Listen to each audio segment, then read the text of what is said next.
ओम शांति। शुभ सकाळर शुभ अभिनंदन जणाई आजिर प्रभु चिंतनर आलोचना परिसर को मो समस्तंकु सादरे आमंत्रण जणाउछि। कथारे अछि सन सोज फादर, फादर सोज सन। यह परस्पर परिपूरक।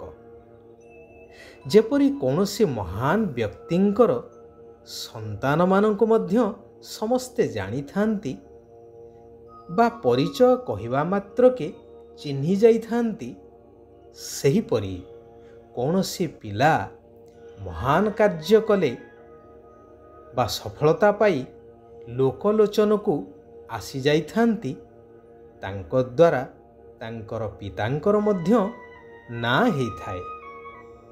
ठीक सही परी एठारे निराकार परमात्मा पिता कहउछंती, मधुर आत्मिक संतान माने राति दिन एही चिंतन रे रुह जे समस्तंकु निराकार शिव बाबांकर परिचय किपरि दिया जिवो। कारण वर्तमानर समाज द्वापर जुगरु पांच विकार रूपी मायार कबलित होई ईश्वर पितांकर वास्तव स्वरूप को भूली जाई समस्तंकु ईश्वरंकर स्वरूप बोली मानि नेइछंती। जेपरि कौनसी जिनिस विषय रे सठिक ज्ञान न थाई ताकू आपणैबा द्वारा कौनसी फायदा तो होई न थाए, आहुरी असुविधार सम्मुखीन हेबाकू पड़ी थाए। सेहीपरि एपटे कहुछे भगवान निराकार, अजन्मा, अभोक्ता, अशरीरी, सेपटे पुणी समस्तंकु भगवान बोली कहुछे। भगवान सर्वविद्यमान बोली कही भगवानंकर ग्लानि करी चलीछे। कथारे अछि ना सद्गुरुंकर निंदुक। सेथिपाई आजिर समाज दुखी अशांत होई जाइछि, संपूर्ण पतित निर्धनर होई जाइछि।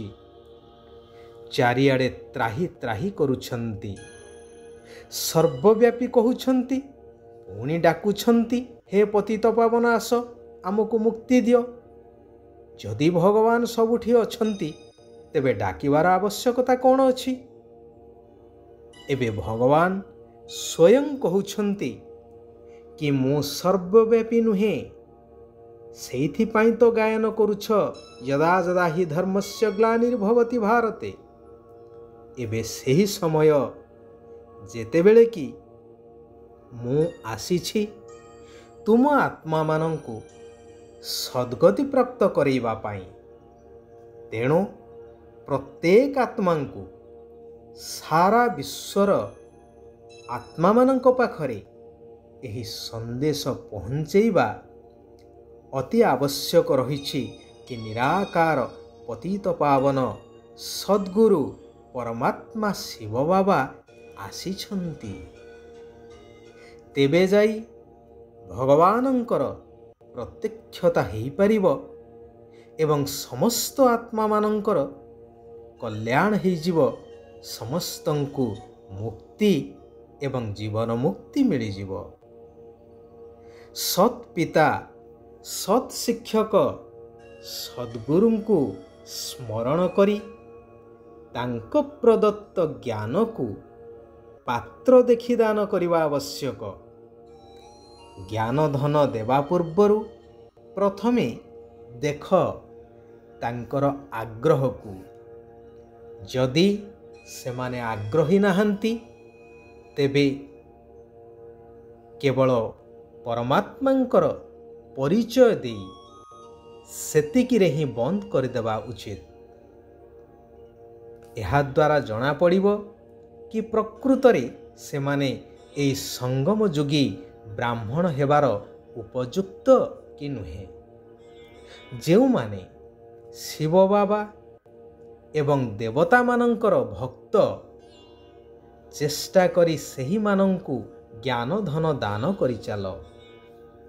କାରଣ ଏହି ଜ୍ଞାନକୁ ସମସ୍ତେ ବୁଝିପାରିବେ ନାହିଁ।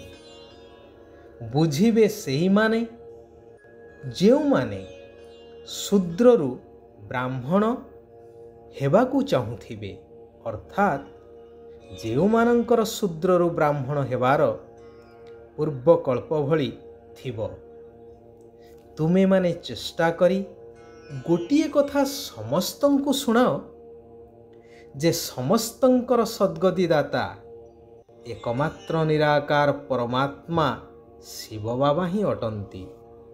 କୌଣସି ଦେହଧାରୀ ଗୁରୁ, ଗୋସେଇଁ, ସାଧୁ, ସନ୍ଥ ଏପରିକି ଦେବୀ ଦେବତା ମଧ୍ୟ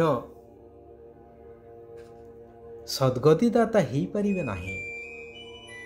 ବାବା କହୁଛନ୍ତି, ତୁମେ ଅଶରୀରୀ ହେଇ ମୋତେ ମନେ ପକାଅ, ତେବେ ତୁମର ଜୀବନ ନୌକା ପାରି ହୋଇଯିବ। ଯେଉଁମାନେ ଆଦି ସନାତନ ଦେବୀ ଦେବତା ଧର୍ମର ହୋଇଥିବେ, ସେମାନେ ତୁରନ୍ତ ଏ କଥାକୁ ବୁଝିଯିବେ ଏବଂ ଏହି ଜ୍ଞାନରେ ଆଗକୁ ଆଗକୁ ବଢ଼ିବାର ପ୍ରୟାସ କରିବେ। ମୁଁ ଶରୀରଠାରୁ ଅଲଗା ଆତ୍ମା ଶାନ୍ତ ସ୍ୱରୂପ ଅଟେ, ଏହି ସ୍ୱଧର୍ମରେ ସ୍ଥିତ ହେବାର ଅଭ୍ୟାସ କରିବାକୁ ହେବ। ଜ୍ଞାନର ନୃତ୍ୟ ଅର୍ଥାତ୍ ଜ୍ଞାନକୁ ସ୍ମରଣ କରି ଖୁସି ହେବା ସହିତ ଅନ୍ୟମାନଙ୍କୁ ମଧ୍ୟ ଖୁସି କରେଇବା ଉଚିତ। ମାୟାର ତୁଫାନ ବା ଝଡ଼ ଆସିଲେ ମଧ୍ୟ ଅଙ୍ଗଦ ସମାନ ଅଚଳ ଅଡୋଳ ସ୍ଥିତିରେ ରହିବା ଦରକାର। ହଲଚଲ ହେବାର ନାହିଁ, ଦୃଢ଼ତାର ସହିତ ତାର ସାମ୍ନା କରିବା ଦରକାର। କୁହାଯାଏ ନା, ମାୟା ଜିତ୍ ସୋ ଜଗତ ଜିତ୍। ତେଣୁ ଜଗତ ଜିତ୍ ହେବା ପାଇଁ ମାୟାକୁ ଜିତିବା ନିତାନ୍ତ ଆବଶ୍ୟକ। ଶିବ ବାବା କହୁଛନ୍ତି, ବାବାଙ୍କୁ ନିଜର ସମସ୍ତ ଦୋଷ ଦୁର୍ବଳତା ଗୁଡ଼ିକ ଅର୍ପଣ କରି ସେବା ରୂପକ ଖେଳ ଖେଳୁଥିବା ମାଷ୍ଟର ସର୍ବଶକ୍ତିବାନ ହୁଅ।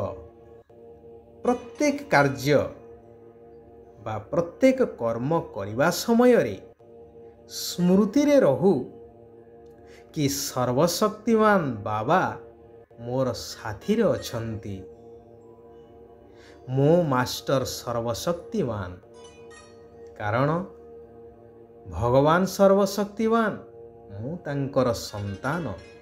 ତେଣୁ ସର୍ବଗୁଣ ଏବଂ ସର୍ବଶକ୍ତିର ମୁଁ ମଧ୍ୟ ଅଧିକାରୀ ଅଟେ। ତେବେ କୌଣସି ପ୍ରକାର ବୋଝର ଅନୁଭବ ହେବ ନାହିଁ। ନିଜର ଦୋଷ ଦୁର୍ବଳତାକୁ ମଧ୍ୟ ବାବାଙ୍କୁ ଦେଇଦେଲେ ପ୍ରତ୍ୟେକ ସେବା ବା କାର୍ଯ୍ୟ ଖେଳ ଭଳି ଅନୁଭବ ହେବ।